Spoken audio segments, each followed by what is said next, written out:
Hello students, फोनोस institute के YouTube channel में आपका स्वागत है।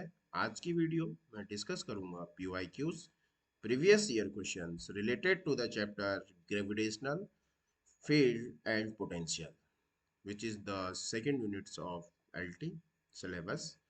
In previous video I am discussed question till 30. Now this video starts from question 31. Question 31 is question number 31 was asked in UP PGT 2021, and after that it was asked in UP PCS pre 2009। 2009 के बाद यही question कहाँ आया? UP PGT में question पूछा गया है। तो देखो प्रीवियस ईयर क्वेश्चंस है। तो क्वेश्चन को रीड आउट करते हैं। The radius of orbit of a satellite, ठीक है, विच revolve around the planet, that is satellite is 16 times the radius of the orbit of geostationary satellite। तो geostationary satellite की यहाँ पर बात हो रही है। तो that means if I were talking about geostationary satellite, तो the time period of geostationary satellite is 1 day and 24 hours. This is most important information about geostationary satellite. This question is also asked in examination. What is the time period of geostationary satellite? The time period of satellite is, हम time period हमको find out करना है। तो generally this question is based on Kepler's law. Based on Kepler's law. Kepler's third law, which were square of time period is directly proportional to the distance of semi-major axis. T square time period is directly proportional to square of semi cube of semi-major axis. So here from these questions radius, here r question r2 equal to, if I were mention here r2 equal to r2 equal to R2 equal to 16 of R1। ये basic information question में provide की है। The radius of, ध्यान से पढ़ेंगे, the radius of A orbit of A satellite 16 times the radius of orbit of geostationary satellite. मतलब जो R2 होगा वो 16 टाइम्स है R1 का। तो टाइम पीरियड के लिए हमसे बात कर रहा है, तो टी हमको फाइंड आउट करना है। तो जनरली हम क्या करेंगे, we use this Kepler's formula, Kepler's third rule. T1 का स्क्वायर अपॉन T2 का स्क्वायर इक्वल्स R1 का क्यूब अपॉन R2 का cube. Getting? Now putting the values of given information, putting the values of given datas, तो we get T1 T1 1 upon T2 हमको find out करना है। 1 upon T2 का whole square. Why we put here 1? Because the time period of geostationary satellite is 1 day, क्योंकि answer days में, equals to R1 का cube, R1 upon R2 को in the place of R2 we put 16 R1 का whole cube. This can be written as, okay, clear? Most important question है exam के point of view से। Now after solving we get R1 से R1 cancel हो गया हमारे पास। तो यहाँ से हम ऐसे कर सकते, ये कर 1/T2 इक्वल टू 1/16 की पावर 3/2, इस तरीके से। क्लियर? तो 1/T2 can be return as 1/16 की पावर 1/2 की पावर 3/2। तो 1/16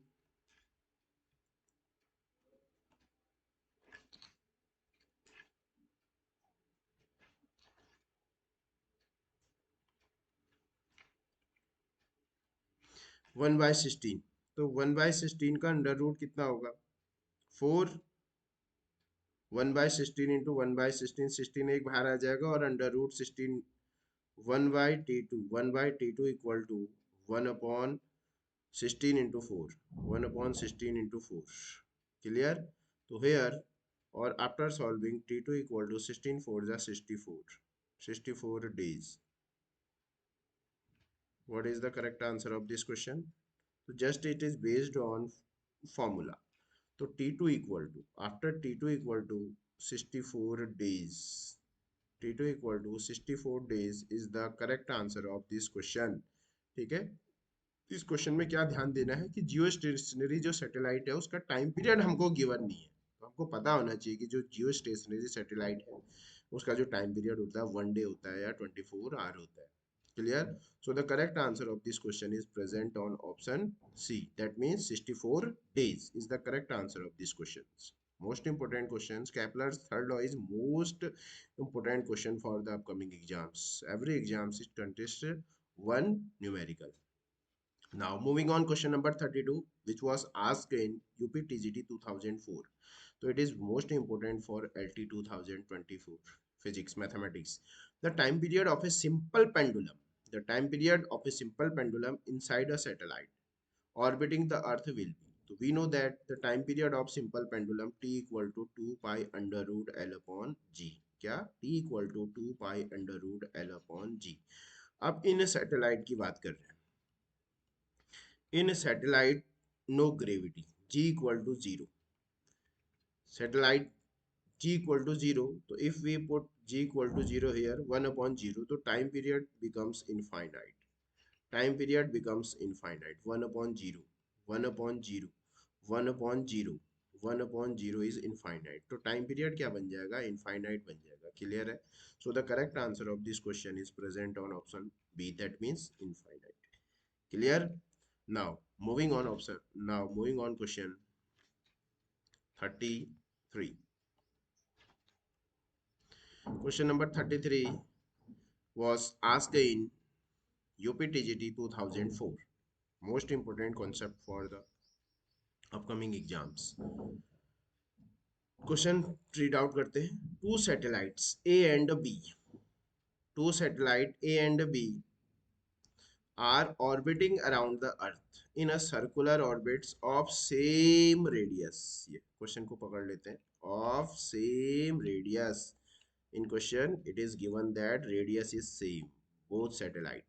The mass of a satellite, the mass of A is 15 times that of mass of B. The ratio of period of revolution of B to that of A. Satellite हमें time period का ratio find out करना है. First of all, we know that the time period of the satellite. ठीक है. तो सबसे first satellite, suppose that this is Earth and this is satellite. This is Earth of mass capital M. This is satellite of mass small m. This will be orbiting a concept of this concept of orbital velocity. ठीक है ना. जो ये satellite move कर रही है around the sun, around the earth, ये velocity से मूव कर रही है. इस वेलोसिटी को बोलते हैं ऑर्बिटल. क्या बोलते हैं बेटे? Orbital velocity. ऑर्बिटल वेलोसिटी बोल रहे हैं. तो देखो जब ये जो सैटेलाइट 1 रिवॉल्यूशन करेगा, हमारे पास क्या होता है? Speed equal to distance upon time होता है. ठीक है. यहाँ से हम क्या फाइंड आउट करते हैं? टाइम को फाइंड आउट करते हैं. टाइम पीरियड को हम फाइंड आउट करते हैं. टाइम पीरियड इक्वल टू हो जाएगा हमारे पास डिस्टेंस अपॉन स्पीड हो जाएगा. और 1 रिवॉल्यूशन में कितना डिस्टेंस ट्रेवल करेगा? Circumference 2 pi r upon speed क्या होगा? Orbital velocity v naught. Orbital velocity. ठीक है. और we know that if this distance is r, then the value of orbital velocity from the surface of earth would be V naught equal to under root G capital M upon R. G capital M upon R, where capital M is the mass of Earth, R is the radius of Earth. Orbital velocity is independent of mass of satellite. Mass of satellite. Mass of satellite. तो most important एक concept मैंने बोला कि जो orbital velocity होता है वो मास of satellite पे कभी डिपेंड नहीं करता है। क्लियर, मास ऑफ सैटेलाइट पे डिपेंड नहीं कर रहा होता है। तो अगर फर्दर इस फॉर्मूले को अगर हम यहाँ पुट करेंगे t equal to 2 pi r upon in the place of r, in the place of v naught put G M upon r, और आर सब एक ही जैसा लिखना है। अगर स्मॉल लिखा है तो सब जगह स्मॉल, और कैपिटल लिखा है तो सब जगह कैपिटल ही लिखना पड़ेगा। क्लियर, तो ये जी एम अपॉन आर, तो ये हो जाएगा जी एम अपॉन क्या हो जाएगा आर। ठीक है, तो थोड़ा सा फर्दर इसको हम अगर सॉल्व करते हैं तो 2 पाई, क्लियर, ये आर स्क्वायर बन के जाएगा तो ऊपर आर क्यूब हो जाएगा, r cube by G M हो जाएगा। ठीक है, ये आपको फिंगर टिप्स में याद होना चाहिए, 2 pi r upon G M. ठीक है, this is the this is the time period of A satellite, this is the time period of A satellite, this is the standard formula, this is the standard formula. Here we observe that the formula of time period of a satellite is depends on r distance of earth from the satellite, and g and m is the mass of earth. This is the mass of earth, this is the mass of earth. Clear, तो यहाँ से अगर हम further solve करेंगे t is directly proportional to r cube, तो Kepler third law यहीं से निकल जाता है। क्लियर हो गया ना। तो हेयर वी ऑब्जर्व दैट कि जो time period of satellite is independent of mass of satellite, is independent of mass of satellite, mass of satellite, mass of satellite पे डिपेंड नहीं करता है, मास ऑफ सैटेलाइट पे डिपेंड नहीं करता है। अगर रेडियस सेम होगा, अगर रेडियम सेम होगा तो जो time period T A upon T B कितना हो जाएगा, R1 अपॉन R2 हो जाएगा, दैट मीन्स 1 अपॉन 1 हो जाएगा, दैट मीन्स 1:1, दैट मीन्स 1:1। आप इसे आप डायरेक्ट भी लिख सकते हैं, डायरेक्ट भी आप बोल सकते हैं, बिकॉज ऑफ कि जो टाइम पीरियड का जो रेशियो होगा satellite T upon T B, वो 1:1 होगा, because the time period of satellite is independent of mass of satellite, it what depends on the r distance of center of earth and mass of earth. So the correct answer of this question would be 1.1:1। this is the most important question for the upcoming exams, tricky question है और इस तरीके के question exam में definitely पूछे जाते हैं। Clear, now moving on, question number 34, which was asked in UP PCS pre 1999 or which were also repeat in UP PGT 2004। तो पहले 2004 में पूछा गया है पीजीटी फिजिक्स में, एंड देन आफ्टर पहले 1999 में पूछा गया है यूपी पीसीएस में, देन आफ्टर 2004 में पूछा गया है यूपी पीजीटी फिजिक्स में। तो देखो पीवाईक्यू करना कितना इंपॉर्टेंट है किसी भी एग्जाम की प्रिपरेशन के लिए। तो क्वेश्चन को पढ़ते हैं। Two satellite A and B are revolving round a planet P in a circular orbit having radii 4r and r respectively. तो हमारे पास दो सैटेलाइट है, इस तरीके से बेसिक से हम चलते हैं, दो सैटेलाइट, ठीक हो गया। हैविंग रेडियाई पहले वाले का जो रेडियस है वो 4r है, और दूसरे वाले की जो रेडियस है वो कितनी है, r। If the speed of satellite A A का जो हमारे पास ये r1 और ये r2, ठीक है, clear, and the v1 is the velocity of satellite A is 3v, the speed of v2 हमको क्या करना है, फाइंड आउट करना है। तो इस तरीके से हमारे पास ये क्वेश्चन एनालाइज कर दिया। तो सिंपल सी बात है, सैटेलाइट है तो इसमें कॉन्सेप्ट आता है ऑर्बिटल वेलोसिटी का, concept is orbital velocity. In last question I am discussing the orbital velocity is G M upon r. Orbital velocity का जो फॉर्मूला होता है जीएम अपॉन आर होता है, और आर क्या है, r is the distance of satellite from the centre of earth, ठीक है ना, जीएम अपॉन आर ये होता है हमारे पास, GM upon R. Suppose that ये है हमारे पास, ये अर्थ, ये है, ये जो सैटेलाइट है, ये सैटेलाइट एस है, ये वी नॉट से मूव कर रहा है अराउंड द अर्थ, तो this distance would be r, this distance would be r. ठीक है ये, ठीक है, तो जीएम अपॉन आर। तो हम क्या करेंगे, इस ऑर्बिटल वेलोसिटी के एक्सप्रेशन को ए और बी दोनों सैटेलाइट के लिए लिख देते हैं। तो इसको अगर हम v1 अपॉन v2 लिखते हैं, तो gm तो कांस्टेंट रहेगा, gm कांस्टेंट है, तो gm को हम हटा देते हैं, तो v1 की बात कर रहा है, तो ये आएगा हमारे पास R2 बाई R1। ठीक है, क्योंकि यूनिवर्सली प्रोपोर्शनल है R2 बाई R1। और v1 हमको क्वेश्चन में गिवन है 3v, और v2 हमको फाइंड आउट करना है, और R2 हमको गिवन है R, R1 हमको गिवन है 4R। ठीक है, तो बस अब तो सॉल्व करना है। तो इस तरीके से टेबुलर फॉर्म में हम हमेशा से करेंगे तो आंसर हमारे पास सही आएगा और कोई कंफ्यूजन भी नहीं होगा हमारे पास। तो ये कितना आ जाएगा, 3v upon v2 equal to 1/4 1/2 आ गया। ठीक है, तो यहाँ से v2 इक्वल टू आ जाएगा 3 जी टूट जा 6 6v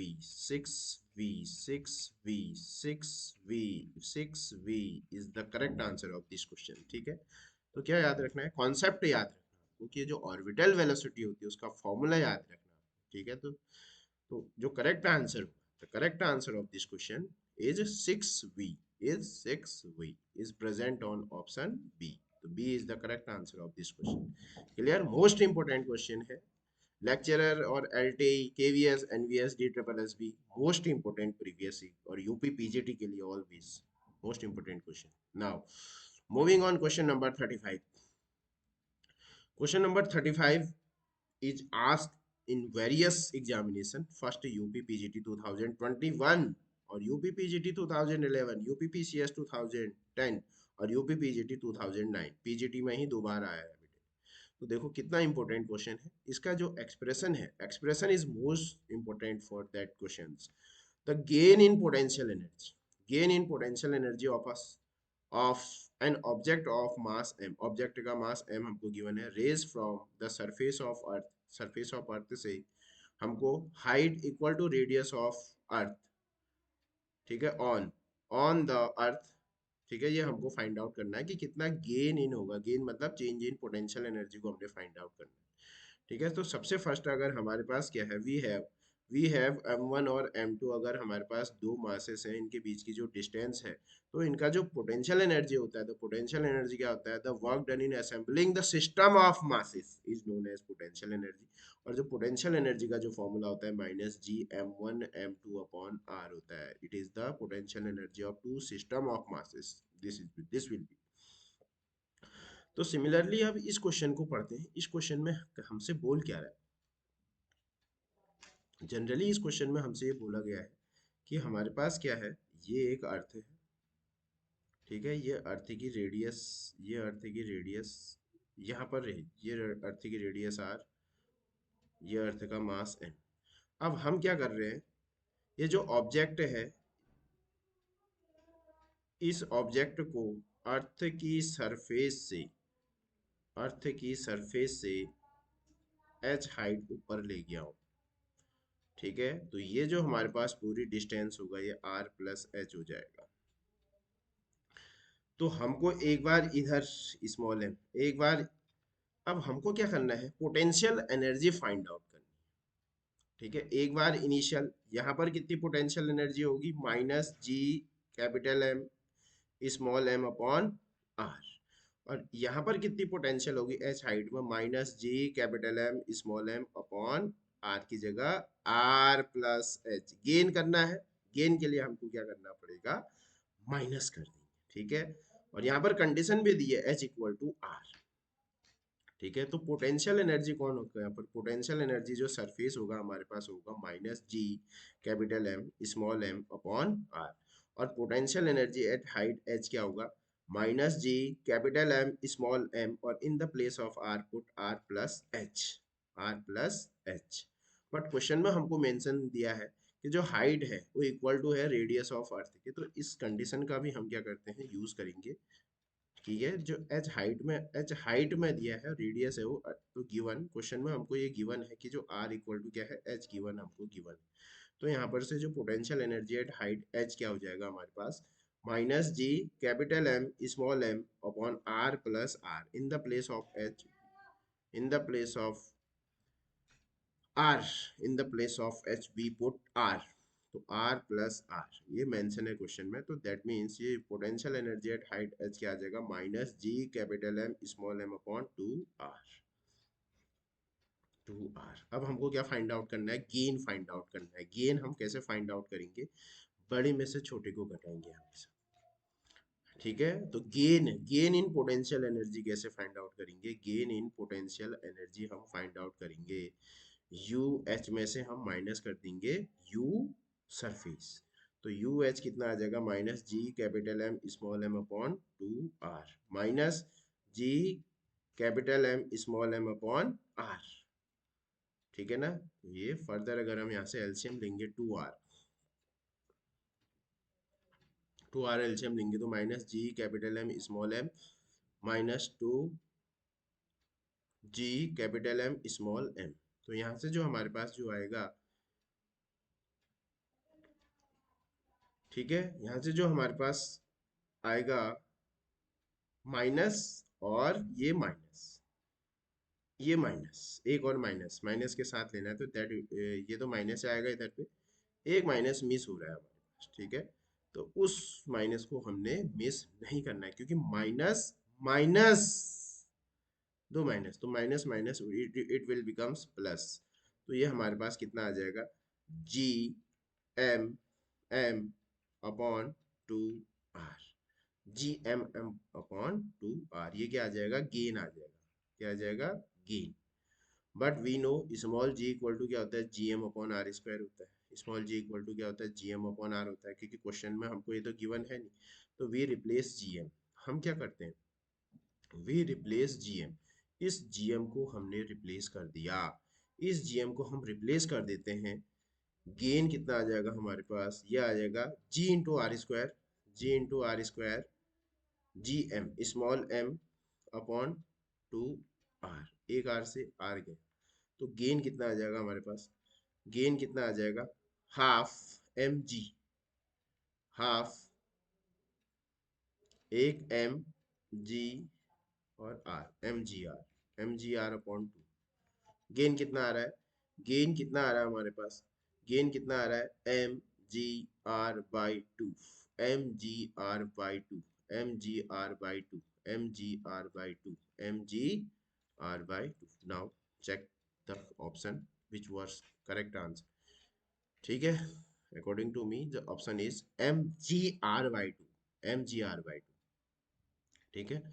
तो m ji are by two जो गेन इन पोटेंशियल एनर्जी होगा, तो गेन इन पोटेंशियल एनर्जी होगा वो M ji are by two होगा, M ji are by two होगा, that means M ji are by two which is present on option B, M ji are by two, M G are by, इसको ऐसा लिखना है M G are by two, so ठीक है। So the correct answer of this question is present on option B, that is M G are by two, ठीक है। तो हमको क्या करना है, वी नो दैट, इसमें हमको पोटेंशियल एनर्जी पता होना चाहिए कि क्या होता है, फिर एक बार सरफेस में लिखो, एक बार एज हाइट में लिखेंगे, तो माइनस कर देंगे तो रिक्वायर्ड आंसर हमारे पास क्या आ जाएगा, ठीक है। So in this video I am discussing question till from 31 to 35, five questions, these are most important question for the upcoming examination, so you do such type of question, and if you have any doubt, so comment, so mention your doubt in comment box, ठीक है।